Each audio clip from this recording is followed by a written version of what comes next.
এদিকে বারুইপুর রাসমাঠ থেকে SP office পর্যন্ত বিজেপির র্যালি, অন্যদিকে শুভেন্দু অধিকারীর এই মিছিলের রাস্তার দুধারেই স্ট্রিট কর্নার করেছে তৃণমূল কংগ্রেস। এ বিষয়ে প্রশাসনের উপরে ক্ষোভ উগরে দিলেন বিজেপি সাংগঠনিক জেলা সভাপতি মনোরঞ্জন জুয়ারদার। জায়গায় স্ট্রিট কর্নার করেছে তৃণমূল কংগ্রেস। অন্যদিকে কালো পতাকা নিয়ে বারুইপুরের মানুষ শুভেন্দু অধিকারীকে স্বাগত জানাবে বলে জানালেন বারুইপুর ব্লক সভাপতি তথা বারুইপুর পৌরসভার উপপৌরপ্রধান গৌতম কুমার দাস। নির্দেশ দিয়েছিল এখানকার জেলা পুলিশকে যে কোনোভাবে শুভেন্দু অধিকারীকে এবং এমএলএদের বারুইপুরে ঢুকতে দেওয়া যাবে না। কার্যত বিমান ব্যানার্জির নির্দেশেই এটা হয়েছে। গৌতম দাস এবং জয়ন্ত ভদ্র, একজন কর্মাধ্যক্ষ আর একজন হচ্ছে ভাইস চেয়ারম্যান বারুইপুর মিউনিসিপ্যালিটি, এরা একটি বিশেষ সম্প্রদায়ের হুলিগান 100 দিনের কাজের লোক পৌরসভার জোর করে আনা এবং এসএইচজি গ্রুপের মহিলাদের তাদেরকেও মনে হয়েছে জোর করে আনা, দু জায়গায় জমায়েত করেছে এবং নট লেস দ্যান 1000 করেছে। জমায়েত হচ্ছে অস্ত্র সহ, মোটা মোটা বাটাম, লোহার রড, সদ্য কাটা কাঁচা বাঁশ, হাতে পাথর, ইট, জলের বোতলে লঙ্কার গুঁড়া মেশানো।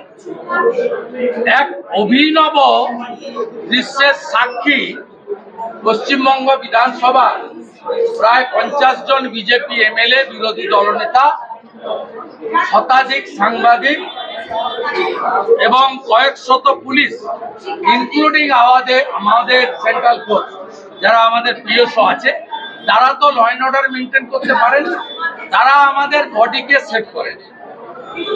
এবং আমরা গাড়িতে ছিলাম, কার্যত দু জায়গায় অবরোধ করেছে এবং আমাদের পিএসওরা তারা খানিকটা সরিয়ে দিয়ে গাড়িগুলো বের করেছে।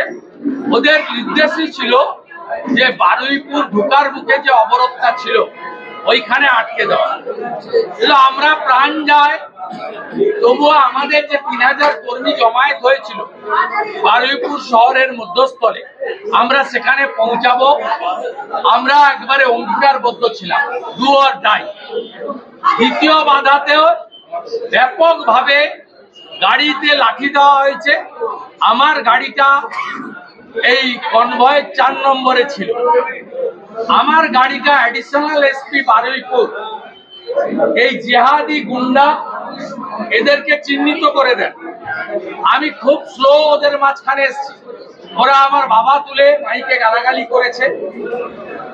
88 বছরে প্রবীণ রাজনীতিবিদ শিশির অধিকারী, তার নাম ধরে ধরে অশ্রাব্য ভাষায় গালিগালাজ করেছে।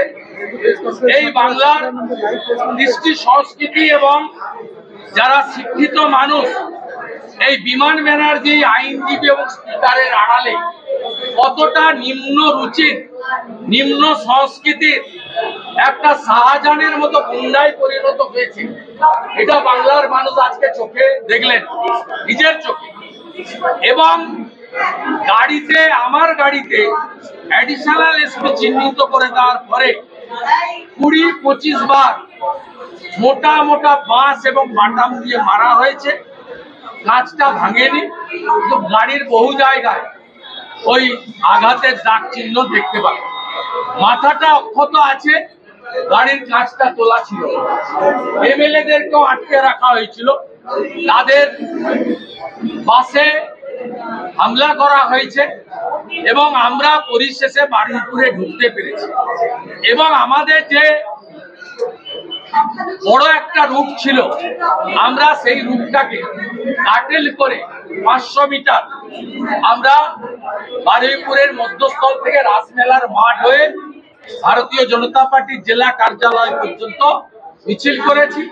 এবং রাসমেলার মাঠের সামনে, যেহেতু মাঠের দরজা বন্ধ করে দিয়েছিল ওরা, আমরা গাড়ির উপরে দাঁড়িয়ে সভা করেছি। এবং আপনারা অবাক হয়ে যাবেন, আমি আজকে তমলুকের পারমিশন সহ আমি 75 বার আমি হাইকোর্ট থেকে অনুমতি নিয়েছি। এবারে পুলিশ আমাকে অনুমতি দিয়েছে। এটা ট্র্যাপে ফেলা হয়েছে আমাদের। 1টা থেকে 3টা কোনো কারণ ছাড়াই তৃণমূলকে পারমিশন, 3টের পরে ডিসপার্স না করে অভিষেক, তোলাবাজ অভিষেক, যার নাম 73 বার সুজয় কৃষ্ণ ভদ্র কাকু বলেছে, সেই তোলাবাজ। বারুইপুর থেকে রেবতী মাল্লির রিপোর্ট, ডিএন নিউজ বাংলা।